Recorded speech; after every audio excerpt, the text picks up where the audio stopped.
les Celtes.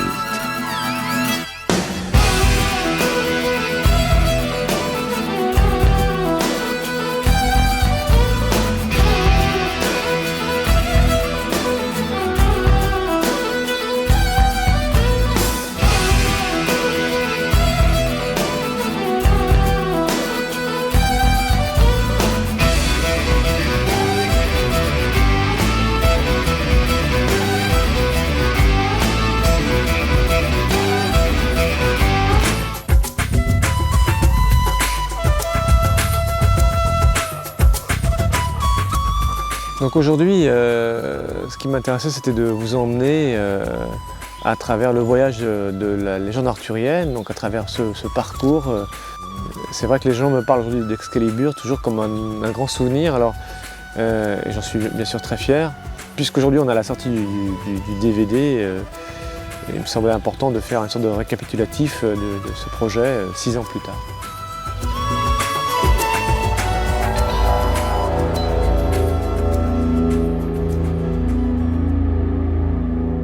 Nous voici donc dans les lieux qui ont vu naître Excalibur, porte de la Bretagne, tout près de Clisson.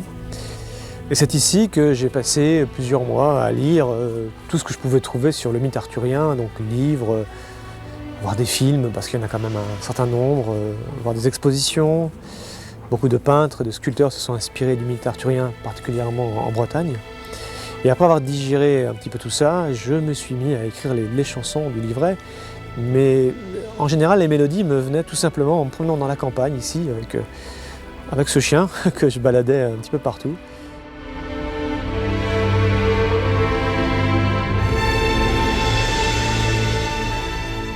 Ce travail solitaire qui a duré quand même facilement 2 ans était nécessaire. Et une fois que ce travail solitaire était accompli, c'est-à-dire qu'il me semblait maîtriser correctement, on va dire, le sujet arthurien. Là, je me suis mis en quête d'artistes, et puis j'ai commencé ensuite à travailler avec James Wood sur des maquettes, et avec différentes personnes. Mais il était très important d'abord d'être seul et de bien comprendre le projet, parce que Excalibur n'est pas une suite de chansons comme ça par hasard. En réalité, bon, il faut bien parler l'anglais, mais le texte raconte parfaitement la légende à travers ses principaux épisodes.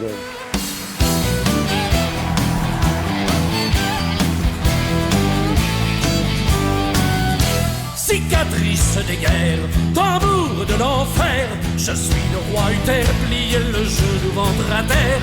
Le duc de Cornouailles a pris en épousailles Ygraine, la sirène beauté de la terre souveraine. Pour l'amour de la reine, je déclare la guerre. Entre le duc et le gros, que le sang coule à flot. Dis-moi Jean-Louis, ça représente quoi pour toi l'épopée mythique du roi Arthur ? Ah bah d'abord c'est mythique, comme tu viens de le dire. Ouais. Et en ce sens-là, ce qui m'intéresse, moi, c'est la poésie, c'est justement tout le mythe. Et ça, c'est très breton, je crois, et très celte en général. J'imagine au départ l'histoire de petits roitelets qui se tapaient dessus, des bagarres de tribus, et puis qui font que par la tradition orale, et puis ensuite par la reprise des bardes et des poètes, c'est devenu des choses absolument fantastiques. Mais je crois qu'au départ, c'était des bagarres entre 2-3 types qui ne pouvaient pas se saquer, et qu'après, ça a été magnifié. Et si ça a été magnifié, c'est que ça montre la force de la tradition orale dans tous les pays celtiques.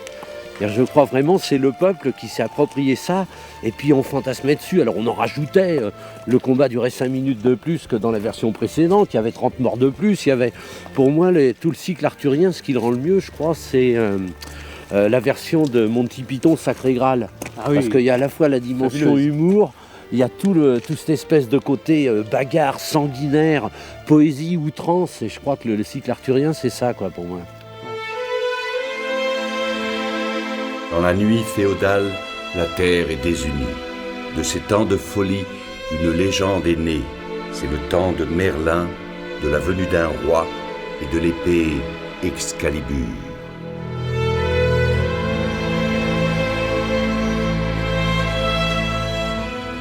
Un garçon qui a été aussi très important dans le projet, avec qui j'ai eu un bel échange, c'était James Wood, qui est un garçon de Sheffield, donc un Anglais.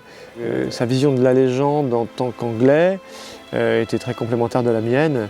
Donc on a travaillé ensemble, notamment, enfin essentiellement sur l'adaptation des textes français à l'anglais. Et puis il a signé 2 très belles musiques du livret. Et on a travaillé ensemble sur les maquettes. J'ai beaucoup aimé l'échange avec James, qui est un garçon très sensible et très inspiré de cet univers aussi.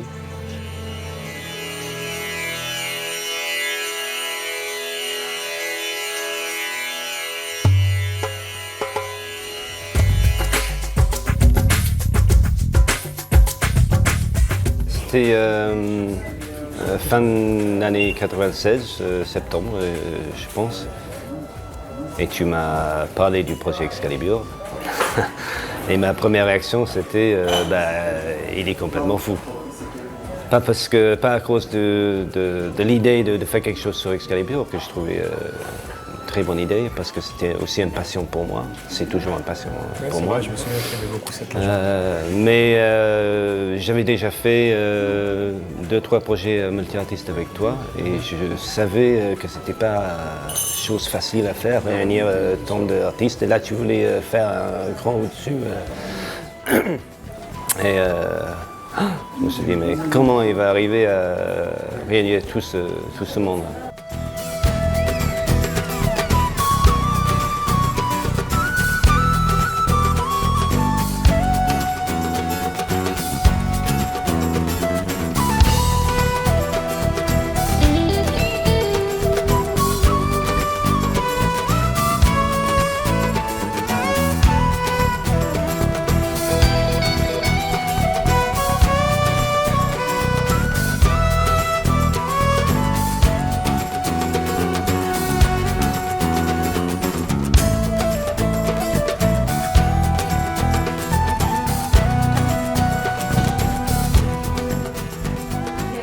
Ce qui est étonnant aussi, c'est comment ça s'est déroulé le concert. C'était le premier concert, la première fois qu'on se réunit tout le monde ensemble, qu'on joue ensemble. Et paf, on fait un live.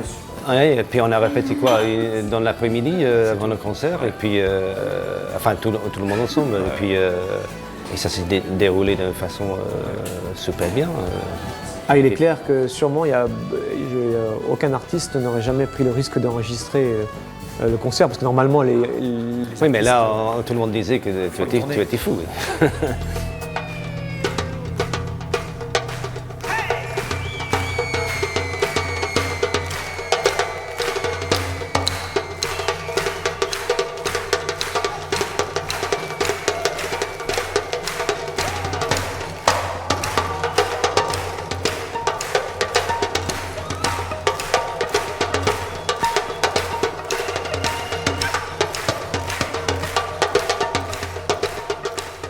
Et je me rappelle toujours, tu vois, de cette rencontre avec Roger Hodgson, donc de Supertramp, qui revenait pour la première fois sur scène depuis presque 15 ans.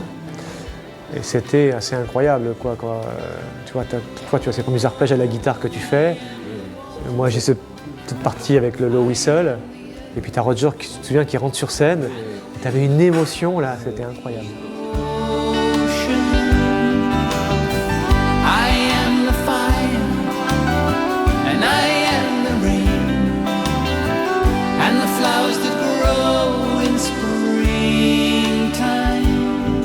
And a new day comes with the dawn.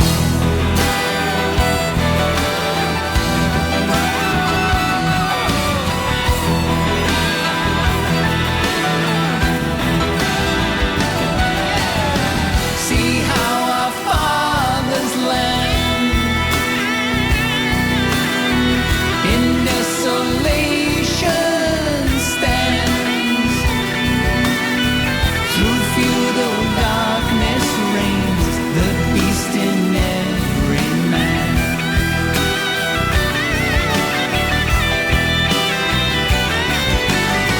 See how our country falls unto the heathen halls. Chevaliers, écoutez battre le cœur des vieilles pierres. Vous ne formez plus qu'un sous les étoiles.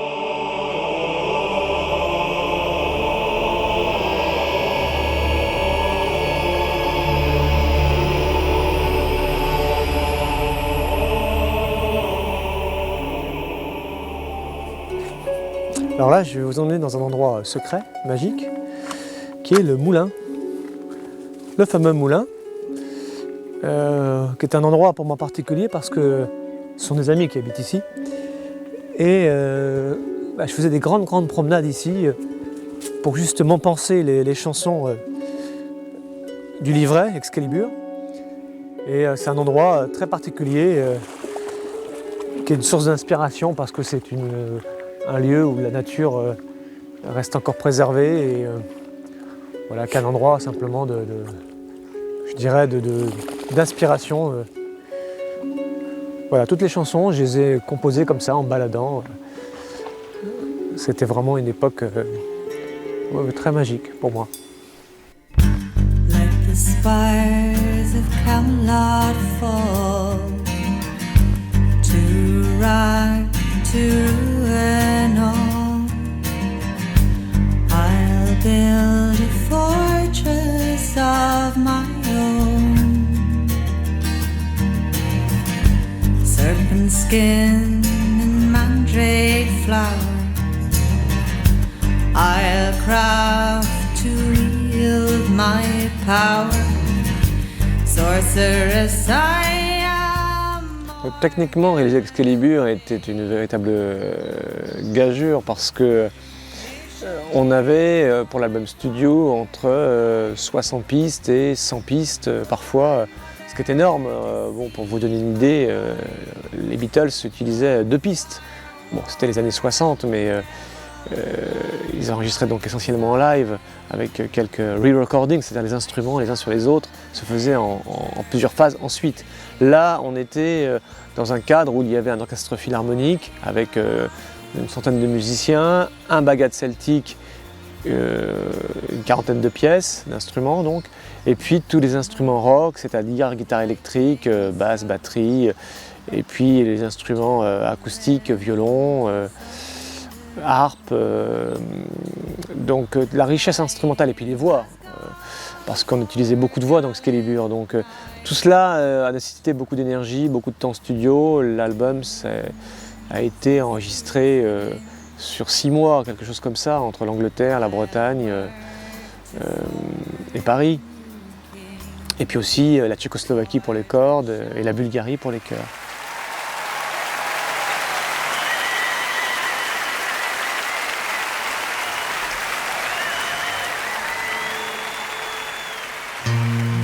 Where lies my love? Shall I find my love? She was the dawning of the earth. She was the promise of the earth. Morning song born across the world.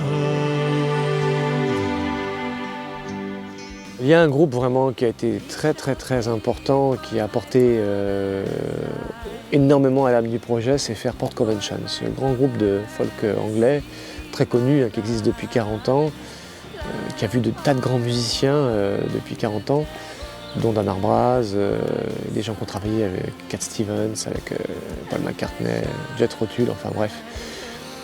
Ont apporté énormément à ce projet. Ils sont venus avec beaucoup de générosité, de consistance musicale, d'intelligence, une gentillesse à toute épreuve. Enfin, c'était vraiment fabuleux de travailler avec eux. Et ça se sent énormément dans le live album de Rennes, qui a été un grand moment grâce à ces gens-là.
Bien, la façon qui m'a permis d'aborder musicalement la chanson et le personnage de Perceval, d'abord c'est venu du texte d'Alan Simon.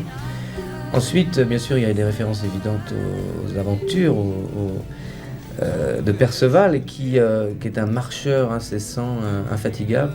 Et la chanson traduisait, enfin le texte en tout cas traduisait bien cette espèce de quête inlassable et de parcours de tous les horizons, de tous les continents, de tous les éléments. Donc j'ai voulu donner une espèce de mouvement à la chanson, en particulier au couplet de la chanson, pour exprimer cette façon d'avancer, d'aller toujours plus loin. Et c'est une quête un petit peu difficile parce qu'évidemment elle n'aboutit pas, donc il y a quand même ce côté frustrant des aventures de Perceval, enfin de ce qu'on connaît d'après la légende. J'ai franchi les montagnes, respiré les campagnes, j'ai embrassé la terre, approché le mystère. J'ai fleuri les collines, les sentiers d'aubépine. Gens de terre, gens d'animal, avez-vous vu le Saint Graal? Entendez-vous le murmure, le chant de cette blessure? Entendez-vous le murmure, le chant de cette blessure? Il y a une petite anecdote que j'aime raconter parce que je trouve qu'elle symbolise bien le projet. Le tout dernier jour du studio en Italie, pendant le mixage, on a eu la visite d'Angelo Branduardi qui a écouté l'album et qui était très enthousiaste. Et bon, j'avais travaillé avec Angelo par le passé, j'aime beaucoup ce personnage, cet artiste. Et donc en fait j'ai griffonné très vite un petit bout de texte sur des cordes qui n'avaient pas servi, petite partition symphonique qui était très jolie mais qui n'avait pas une place, qui n'avait pas de sens comme ça dans l'album. Et je me suis souvenu du personnage Galahad qui dans la véritable légende est celui qui trouve le Graal. Et cette musique s'inspirait un petit peu de ça, de ce thème. Et subitement, je me suis dit, bah voilà, Galahad, il est là, il arrive au dernier moment, il arrive avec le Graal, c'est Branduardi. Et il lit ce texte écrit comme ça, sur un petit bout de table.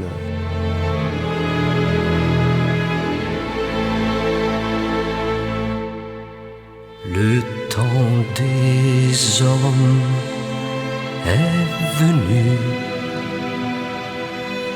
et la légende s'est tue dans un dernier corps à corps.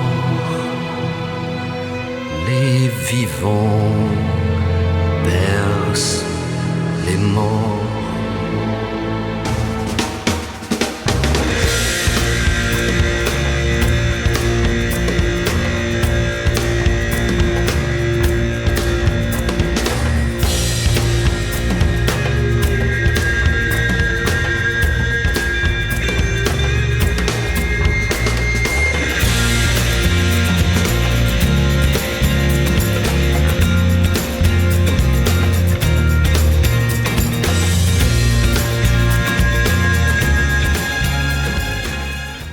Bien sûr, il y a beaucoup de souvenirs à Nantes, particulièrement ici dans ce château des Ducs de Bretagne. La remise du disque d'or, c'était en avril 1999, 3 mois après la sortie du disque. Et tous ces artistes d'horizons divers qui étaient venus, de les voir ensemble réunis comme ça ici, c'était vraiment un moment incroyable parce que chacun avait fait une pause dans sa carrière musicale pour participer à cette aventure. Et je sentais vraiment une grande émotion c'est un peu inexplicable, mais chacun avait contribué à cette table ronde musicale et finalement on avait réussi ce projet à le mener à terme. Et c'était vraiment un grand moment d'émotion de voir aussi tous mes héros de la musique celtique. I thought today I am not Roger, I am King Arthur. You asked me to be King Arthur, so I speak for King Arthur. And as King Arthur, I must say, Alan, you have brought much beauty and much honor and touched the hearts of the people in my name, and brought the spirit of King Arthur alive into the hearts of the people. And I thank you. You are a great man.